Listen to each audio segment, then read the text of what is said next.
بسم اللہ الرحمن الرحیم۔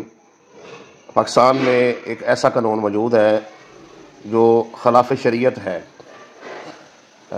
جس کو جو ہے وہ صدر ایوب کے دور سے رائج کیا گیا۔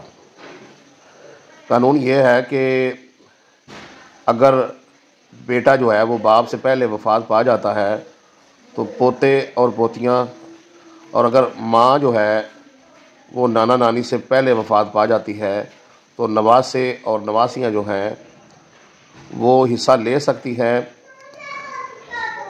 وہی حصہ انہیں ملے گا جو ان کے والد کے زندہ ہونے کی صورت میں دادا دادی کی طرف سے آنے والی جائیداد میں سے جو حصہ جو ہے وہ بیٹے کو ملنا تھا، اب وہ پوتے اور پوتیوں کو ملے گا۔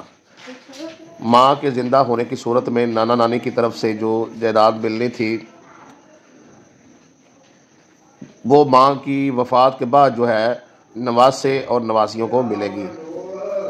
جبکہ شریعت میں وراثت کا قانون یہ ہے کہ اگر کوئی مرد جو ہے وہ وفات پا جاتا ہے تو اس کے جو زندہ شرعی وارثان ہیں، جیسے ماں، باپ، بیٹے اور بیٹیاں، یہ پہلی جو ہے کیٹیگری میں جو لوگ آتے ہیں، سب سے قریبی رشتہ دار، جن میں بعض وہ ہے جن کے حصے اللہ نے مقرر کر دیے ہیں، جیسے ماں کا حصہ 1/6، والد کا حصہ 1/6۔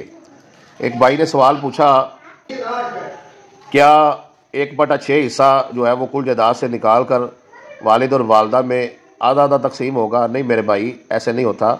1/6 ہی والد کا نکلے گا اور 1/6 ہی والدہ کا نکلے گا۔ اچھا، جو زندہ ہیں، مطلب ایک مرد فوت ہوا، جو اس کے بیٹے اور بیٹیاں زندہ ہیں، ان کو ان کی جائیداد میں سے حصہ ملے گا۔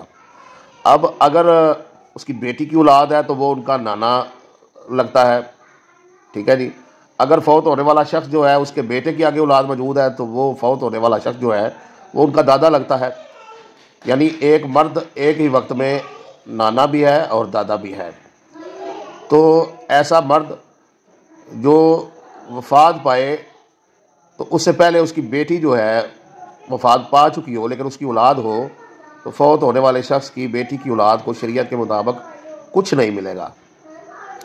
اور اسی طریقے سے اگر فوت ہونے والا مرد جو ہے اس کا بیٹا اس سے پہلے وفات پا چکا ہے تو آگے اس کی اولاد موجود ہے تو اس کو بھی کچھ نہیں ملے گا۔ جو اس کے زندہ بیٹے اور بیٹیاں ہیں ان کو جو ہے وہ جائیداد میں ہر صورت حصہ ملنا ہے، ٹھیک ہے جی۔ اب آتی ہے باری نواسے، نواسیاں، پوتے اور پوتیاں، ان کے معاملے میں انسان کیا کرے؟ یاد رکھیں، انہیں صرف وراثت کے قانون، شرعی قانون میں، شریعت محمدیہ میں انہیں محروم رکھا گیا ہے۔ لیکن آپ اگر دادا یا دادی، نانا یا نانی ان کو جائیداد دینا چاہتے ہیں تو اپنی زندگی میں ان کو اپنی جائیداد ہبہ کر سکتے ہیں۔ اپنی کل جائیداد کا تیسرا حصہ جو ہے، یعنی کل جائیداد کے 3 حصے بنائیں، تیسرا حصہ جو ہے وہ آپ ان کو وصیت بھی کر سکتے ہیں۔ تو ہبہ کی صورت میں آپ ان کو دے سکتے ہیں اور وصیت کی صورت میں ان کو دے سکتے ہیں۔ اسی طریقے سے اگر آپ کی کوئی بہن ہے، بھائی ہے، کوئی رشتہ دار ہے جو غریب ہے، آپ ان کو کچھ دینا چاہتے ہیں تو زندگی میں ہبہ کر دیں یا زندگی میں ان کو وصیت کر دیں تو وہ معاملہ ٹھیک ہو جائے گا۔ یعنی اگر آپ نے ان میں سے کسی کو دینا ہے تو دے لے، لیکن اپنی زندگی میں دے۔ فوت ہونے کے بعد یہ شرعی طور پر آپ کی وراثت میں حصہ دار نہیں ہے۔ تو یہ جو قانون بنا ہے پاکستان میں یہ 100% غلط ہے۔ عام طور پہ چونکہ لوگوں کو پتہ نہیں وراثت کے معاملات کا تو وہ زندگی میں تو بیچارے کسی کو بھی زیادہ، اکثریت تو کسی کو بھی نہیں دیتی، ٹھیک ہے نا جی۔ تو لیکن زندگی میں انسان مالک ہے، اگر وہ کسی کو کچھ دینا چاہے تو وہ دے سکتا ہے، اس کے پاس اختیارات موجود ہے۔